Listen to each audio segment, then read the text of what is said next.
Hello दोस्तों, आज हम लोग बेसिकली बात करेंगे कि राज्यसभा की इलेक्शन कैसे होता है, लोकसभा की इलेक्शन कैसे होता है। ठीक है, तो हम लोग पिछली वीडियो में बात कर चुके थे कि लोकसभा का मतलब फंक्शन क्या होता है, राज्यसभा का फंक्शन क्या होता है, इसके कंपोनेंट क्या होता है, सांसद क्या होता है, हम लोग बात कर चुके थे।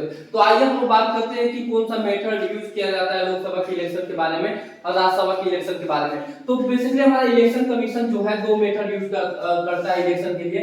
फर्स्ट पास्ट पोस्ट सिस्टम, जिसको बहुलवादी प्रणाली सिस्टम कहते हैं, और एक प्रोपोर्शनल रिप्रेजेंटेटिव सिस्टम यूज करता है, जिसको समानुपातिक प्रतिनिधित्व प्रणाली कहते हैं, जिसको हम इसको क्या कर सकते हैं, अनुपातिक भी कर सकते हैं। ठीक है, परसेंटेज के आधार पर इसको कहा जाता है। तो हम बेसिकली बात करते हैं दोस्तों कि फर्स्ट पास्ट पोस्ट सिस्टम में क्या क्या चीज विशेषताएं होती है। तो इसका मतलब ये होता है कि सपोज करिए एक ए है, बी है, एक इलेक्शन होता है। इलेक्शन किसके बीच में होता है? इलेक्शन दो लोगों के बीच में होता है, और दो लोगों के बीच में जोर से फाइट होता है। ठीक है, फाइट होने के बाद जनता क्या करती है, यहाँ पे मान लो 50 जनता है। ठीक है, 50 जनता क्या करती है, इनको 26 लोग पसंद कर लेते हैं, इनको 24 लोग पसंद कर लेते हैं। तो क्या हुआ, तो दो नहीं, इनको 26 लोग पसंद करते हैं, क्या होते हैं, 2 वोट से जीत जाते हैं।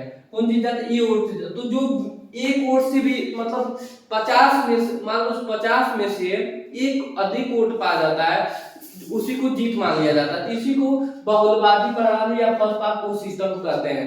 जो एक वोट से जीत जाता है, इसको मेजोरिटी के बेस पे कहते हैं। तो हमारा जो फर्स्ट पास्ट पोस्ट सिस्टम जो है, उन लोग इसके थ्रू जो इसी मेथड से हमारे दो सभा का इलेक्शन होता है। फर्स्ट इसके थ्रू दो सिस्टम का इलेक्शन होता है।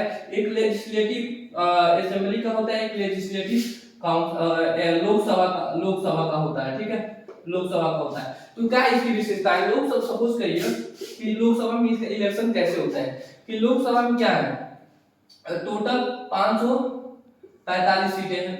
502 दो जो मेंबर एंग्लो इंडिया से आते हैं। एंग्लो इंडिया मतलब जो ब्रिटिश भारत में आई थी, और उन्होंने यहाँ पे लोगों, यहाँ की औरतों से या शादी की है, और शादी करने के बाद उनसे जो बाल बच्चे हुए वो यहीं पे रह गए, वो चले, उनको ब्रिटिश साथ में फॉरेनर जो आए थे वो ले नहीं गए।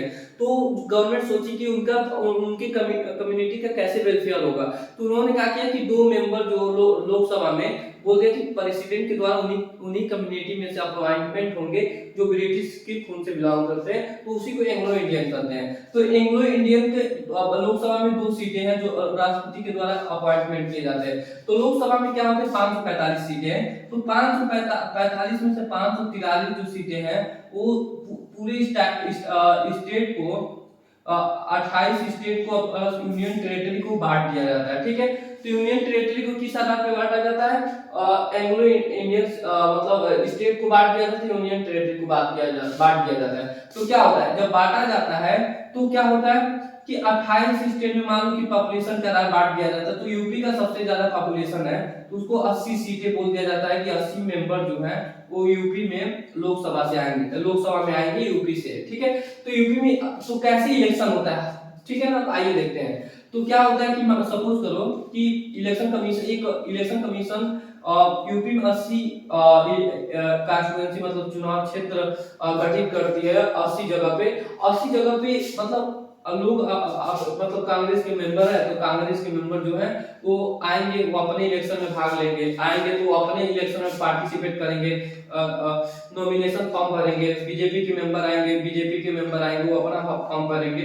तो दोनों लोग मान लो ए और बी, कांग्रेस ए हो गए, बीजेपी बी हो गए, तो ये दोनों मेंबर एक चुनाव क्षेत्र से मतलब 80 चुनाव क्षेत्र यूपी में है, और टोटल पूरे भारत मतलब में 543 चुनाव क्षेत्र का गठित किया जाता है, 28 स्टेट और यूनियन टेरिटरी को मिलाकर। लेकिन पूरे भारत में 80 यूपी में जो 80 चुनाव क्षेत्र की गठित किया जाता है, तो 80 चुनाव क्षेत्र बन जाते हैं। तो वहां से मेंबर उठते हैं, जो लोकसभा में मेंबर जो 25 साल से ज्यादा के होते हैं वो निर्दलीय भी उठ सकते हैं, कोई पार्टी से बिलोंग करते हैं तो पार्टी का सिंबल लेके उठ सकते हैं। तो मान लो ए आता है, बी आता है, तो क्या करते हैं कि एक जो देवरिया जिला है, एक वहां का एक देवरिया चुनाव क्षेत्र बनाया गया, यहाँ से 2 लोग उठते हैं, ए और बी। तो ये क्या करते हैं, एक इलेक्शन में आप उठते हैं तो एक टोटल वोट पा जाते हैं 50,000। ठीक है, और ये जो है ये 50,000 एक वोट पा जाता है। ठीक है, ये 50,000 एक वोट पा जाता है बी। तो 50,000 एक वोट जो पाता है बीजेपी जीत जाती है। मतलब एक वोट से इसमें चुनाव क्षेत्र में, मतलब देवरिया जिला से चुनाव क्षेत्र में लोकसभा एक वोट से जीत जाती है, तो ये क्या बन जाता है, ये मेंबर जो जीतता है वो क्या बन जाता है, एमपी बन जाता है, member of parliament of Lok Sabha, Rajya Sabha नहीं, इसके एमपी राज्यसभा के मेंबर कहते हैं, तो member of parliament of Rajya Sabha. तो क्या होता है, इससे हम लोग क्या सीखें, तो लोकसभा के मेंबर का इलेक्शन कैसे होता है, डायरेक्टली जनता के द्वारा होता है, और क्या होते हैं, और इसके सबसे बड़ी, आप 25 साल के हैं तो आप चुनाव लड़ सकते हैं, और इसका वोटिंग मेथड कौन सा अपनाया जाता है, फर्स्ट पास्ट वोट सिस्टम, जिसमें अगर एक वोट भी अपने प्रतिद्वंदी के से ज्यादा पाते हैं तो आप अपना आप सीट लोकसभा में मतलब मेंबर बन जाएंगे, ठीक है। तो बेसिकली हम लोग जानेंगे कि लोकसभा का इलेक्शन कैसे होता है, ठीक है। तो अब हम लोग बात करेंगे कि विधानसभा का मतलब लेजिस्लेटिव असेंबली का कैसा इलेक्शन होता है। लेजिस्लेटिव असेंबली स्टेट में होते हैं, जो इसके भी मेंबर इसी मेथड से चूज किए जाते हैं। तो क्या इसकी विशेषताएं होती हैं, इसमें भी सेम प्रोविजन यूज किया जाता है, मतलब कि मान लो कि यूपी का एग्जांपल एक चलते, मान लो कि सारे स्टेटों में लेजिस्लेटिव असेंबली 28 स्टेट में अपना लेजिस्लेटिव असेंबली जिसको विधान परिषद कहते हैं, यूपी मान लो 404 सीटें एक एंग्लो इंडिया से आते हैं, एक अपॉइंटमेंट होता है, तो टोटल कितने हुए, 403 हुए। तो यूपी में 403 मतलब 403 चुनाव क्षेत्र बनाए जाते हैं, और हर 5 साल पे इलेक्शन होता है, ठीक है। जो इलेक्शन कमीशन द्वारा चुनाव क्षेत्र को बनाए जाते हैं, जो हर 5 साल पे इलेक्शन होता है, तो मान लो कि एग्जांपल ले लेते हैं, मान लो हम लोग ले लेते हैं गोरखपुर, ठीक है, जीकेपी। तो गोरखपुर में क्या है, एक चुनाव क्षेत्र गठित किया गया, वहां से एक ए उठते हैं प्लस बी उठते हैं, ठीक है। तो इनको अपना सिंबल मिल गया, वो मिल गया, तो क्या होंगे कि ए जो आएंगे वो 10, वहां पे वोटों की संख्या कितना, 21,000 है, ठीक है, 21,000 वोटों की संख्या है। तो क्या आते हैं, ए आते हैं, तो ए जो है ये क्या पा जाते हैं, कितना पा जाते हैं, 10,000, मतलब 10,000 वोट पा जाते हैं, और ये जो है 11,000 वोट पा जाते हैं, ठीक है।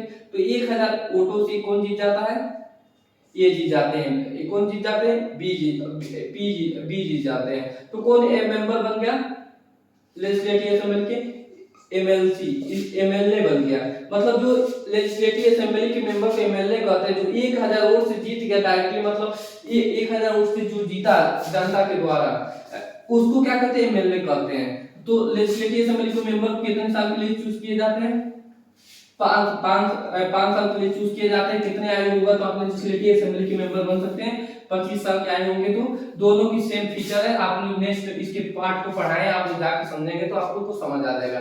तो दोनों का election legislative assembly, legislative council का फर्स्ट पार्ट वो सिस्टम के द्वारा, जिसको बहुवार्षिक प्रणाली कहते हैं, उसके द्वारा आता है। तो बेसिकली सबसे ज्यादा कोई कठिन इलेक्शन होता है तो प्रोपोर्शनल रिप्रेजेंटेटिव सिस्टम क्या होता है।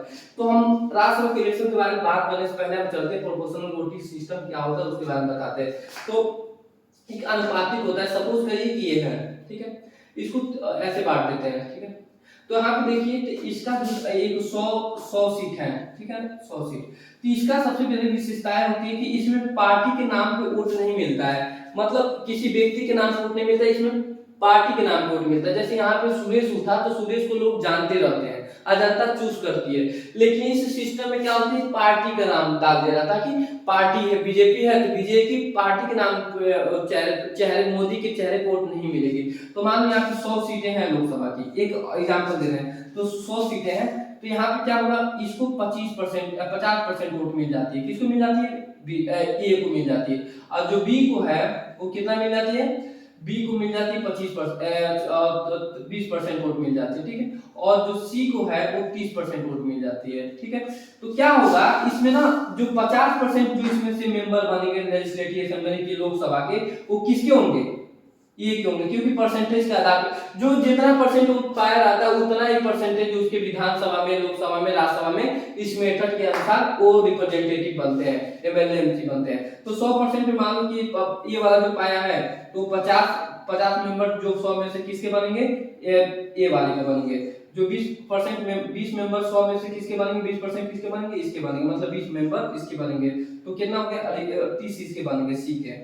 तो टोटल कितने हो गए, 100 मेंबर में से परसेंटेज के आधार पे किसके बन गए, 50 मेंबर ए के बन गए, 20 मेंबर बी के बन गए, सी के बन गए। इसका परसेंटेज के आधार पे होता है। तो इसकी सबसे बड़ी विशेषताएं ये होती हैं कि ये मतलब ये पार्टी के नाम पे इलेक्शन कराता है, किसी के चेहरे पर आधार नहीं, ये ठीक है ना।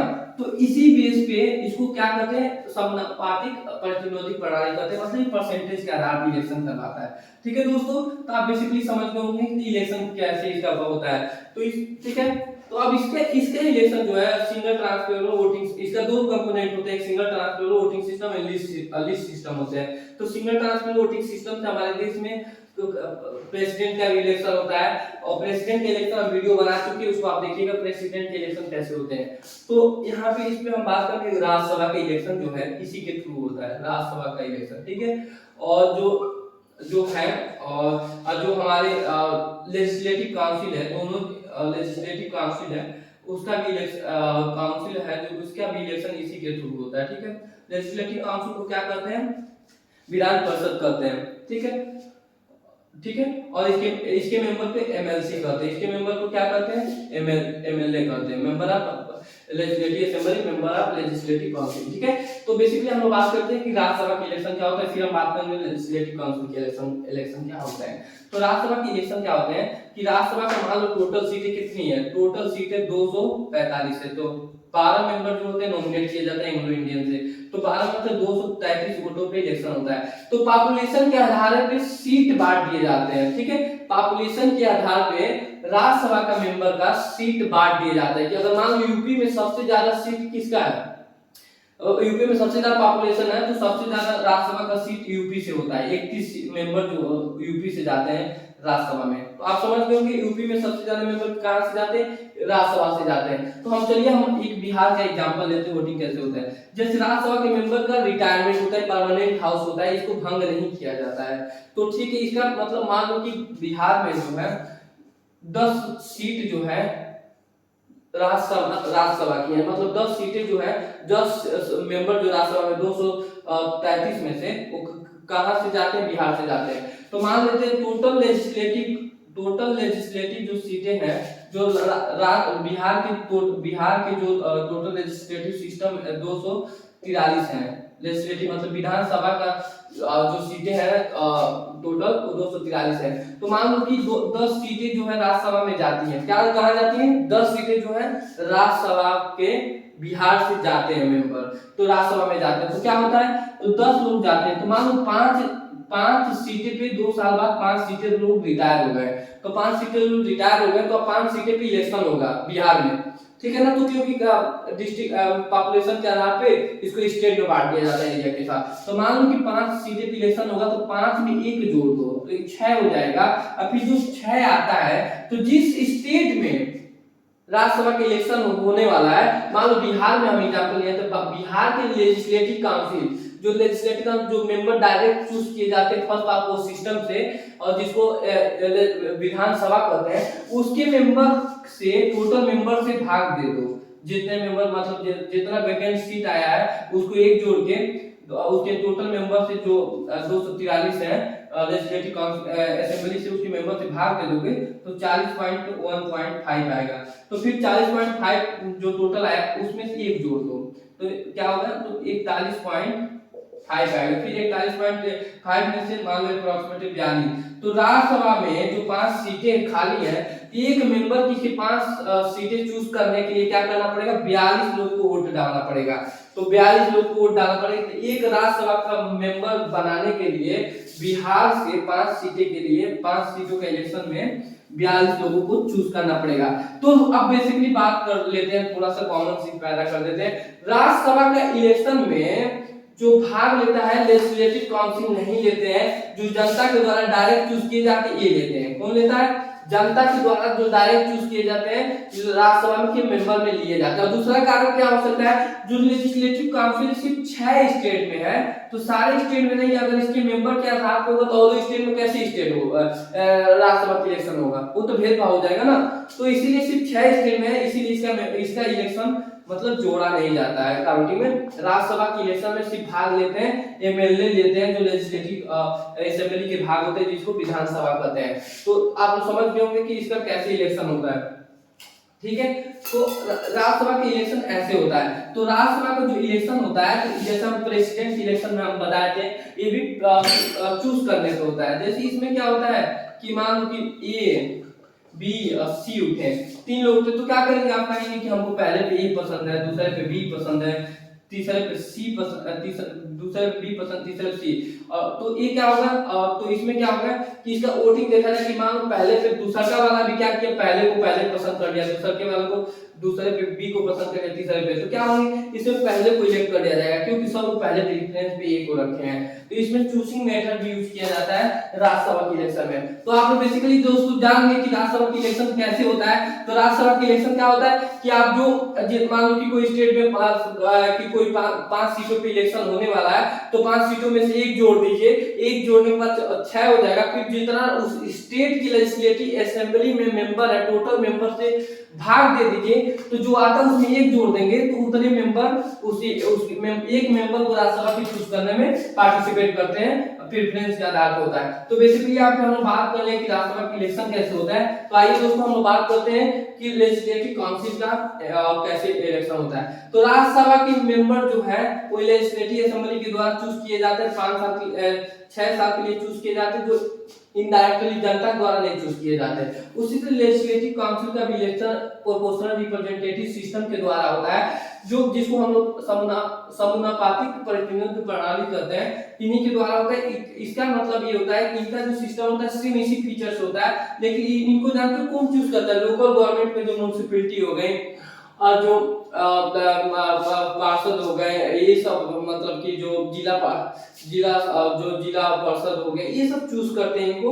और इसमें जो एजुकेशन में जो बहुत लोग एजुकेशन में पॉपुलर होते हैं, तो इनको राज्यसभा के मेंबर बना दिए जाते हैं।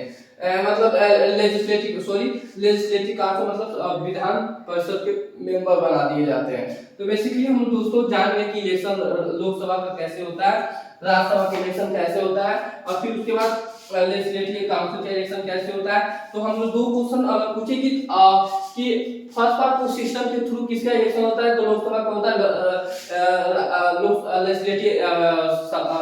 लेजिस्लेटिव असेंबली का होता है। अगर पूछे प्रोपोर्शनल रिप्रेजेंटेटिव मतलब सिंगल ट्रांसफर वोटिंग मतलब एक सर्वसम्मति मत से किसका इलेक्शन होता है, तो आप डायरेक्ट बोलिए कि राज्यसभा का इलेक्शन होता है, और फिर विधान परिषद का इलेक्शन होता है, प्रेसिडेंट का इलेक्शन होता है, फिर ठीक है।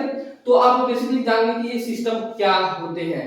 तो अब हम लोग बात इसमें कर सकते हैं कॉमन चीज क्या है, इसके मेंबर इनडायरेक्टली चूज किए जाते हैं दोनों के, और जो फर्स्ट ऑफ सिस्टम के मेंबर है जो डायरेक्टली जनता द्वारा चूज किए जाते हैं। तो अब क्यों मतलब हमारे गवर्नमेंट ने प्रोपोर्शनल रिप्रेजेंटेटिव सिस्टम नहीं अपनाया, फर्स्ट पास्ट पोस्ट सिस्टम अपनाया। जैसे जब हमारा गवर्नमेंट बन रहा था, तो उस समय बहुत ज्यादा गरीबी थी, और इस समय लिटरेसी लेवल 16% थी, एजुकेशन उतना नहीं था कि इसको जनता समझ सके।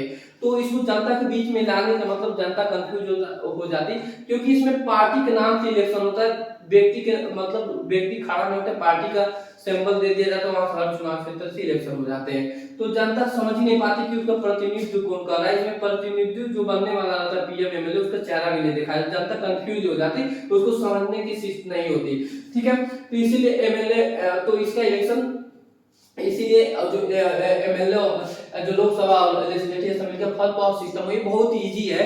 जैसे अगर कोई एक कॉन्स्टिट्यूएंसी के से जो एक सुरेश और एक महेश उठेंगे, और जो सुरेश महेश उठेंगे, तो क्या होगा, सुरेश क्या होंगे कि 10 वोट पा गए, और ये जो 11 वोट पा गया, तो महेश जीत गया। मतलब इसको मेजोरिटी पे इलेक्शन इसमें सबसे खास बात है कि इसमें जनता के सामने वो नाम चला जाता है कि कौन उनके बीच में से उठ रहा है। तो आप लोग बेसिकली समझ गए कि फर्स्ट पास पोस्ट सिस्टम क्या होता है, लोकसभा की इलेक्शन कैसे, राज्यसभा की इलेक्शन क्या होते हैं। तो इन चारों का इलेक्शन कौन कराता है, इलेक्शन कमीशन करवाता है।